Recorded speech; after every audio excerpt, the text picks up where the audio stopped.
YCP నాయకులుంటే మాకేం అభ్యంతరం లేదు.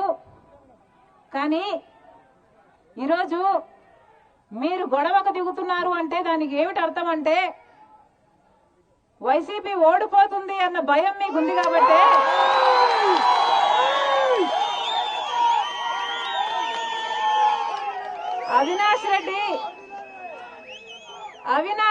అవినాష్ రెడ్డి ఎంపీగా ఓడిపోతాడు అన్న భయం మీకుంది కాబట్టి ఈరోజు రాజశేఖర రెడ్డి బిడ్డను అడ్డుకుంటున్నారు. అవినాష్ రెడ్డి ఓడిపోతాడు అన్న భయం ఉంది కాబట్టి సింహాద్రిపురంకు మేము ఇంకా చేరనన్నా లేదు. అక్కడ మా జెండాలు పీకుతున్నారు, అక్కడ మా కార్యకర్తలను కొడుతున్నారు. ఈ రోజు మీ ఒంట్లో భయం పుట్టింది కాబట్టి అవినాష్ ఓడిపోతాడు అన్న భయం పుట్టింది కాబట్టి ఈ రియాక్షన్. మాకేం అభ్యంతరం లేదు, మీరు ఎంత కావాలంటే అంత అర్చుకోండి. కానీ నేను రాజశేఖర రెడ్డి బిడ్డను. ఇప్పుడు ముఖ్యమంత్రిగా ఉన్నది రాజశేఖర రెడ్డి గారి కొడుకు. ఏ రాజశేఖర రెడ్డి గారినైతే మీరు గెలిపించారో, రాజశేఖర రెడ్డి గారి కొడుకు కదా అని మీరు ఓట్లేసి గెలిపించారో ఆ రాజశేఖర రెడ్డి గారు ఇప్పుడు ముఖ్యమంత్రి.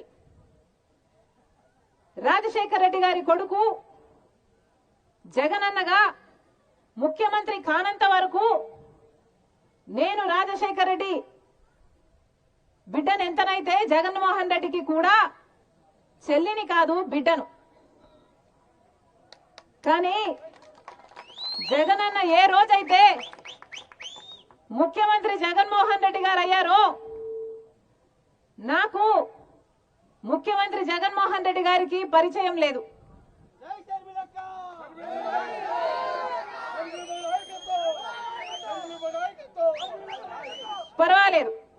పర్వాలేదు, అది ఆయన ఇష్టం. కానీ ఈరోజు రాజశేఖర రెడ్డి బిడ్డ కడప స్థానానికి ఎందుకు పోటీ చేస్తుంది అంటే రాజశేఖర రెడ్డి గారి తమ్ముడు వివేకానంద రెడ్డి గారిని క్రూరంగా హత్య చేసి ఘోరంగా గొడ్డలితో నరికి చంపేసిన వాళ్లకు జగన్మోహన్ రెడ్డి గారు పెద్దపీట వేసి హంతకులని తెలిసి కూడా పక్కన కూర్చోబెట్టుకుని ఈరోజు మళ్ళీ అదే హంతకులకు ఎంపీ టికెట్ ఇచ్చారు. ఇది ఇంటి విషయం కాదు, ఇది ఒక కుటుంబం విషయం కాదు, ఇది ప్రజలకు సంబంధించిన విషయం.